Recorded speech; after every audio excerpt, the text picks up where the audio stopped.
आपले बिलीफ आपल्याला किती लिमिटमध्ये ठेवतात आणि चुकीचे बिलीफ्स आपल्यासाठी किती डेंजर असू शकतात ह्या स्टोरीमधून तुम्हाला कळेल.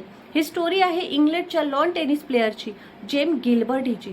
ही 4 वर्षाची असताना हिच्या आईला डेंटल इश्यू निघाला आणि दोघेही डेंटिस्टकडे गेले. जेव्हा आईचा दात काढला जात होता त्या आईची तिथेच डेथ झाली.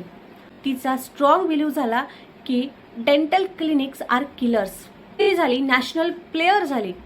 पण जेव्हा पण तिच्या दाताचा इश्यू व्हायचा तेव्हा डेंटिस्टचं नाव काढलं की तिचा स्पष्ट नकार असायचा. पण जेव्हा ती 40 वर्षाची झाली तेव्हा मेजर डेंटल इश्यू निघाला. तिच्या कोचेसनी आणि फ्रेंड्सनी जेव्हा समजावून सांगितलं, खूप समजावल्यानंतर ती डेंटिस्टकडे गेली. चेअरवर बसली तर जसे तिचे दात चेक करायला गेले तिची सडनली तिथेच डेथ झाली.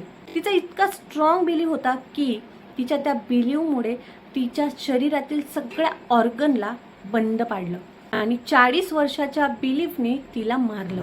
आपल्याला आपले बिलीव समजून घेतले पाहिजे.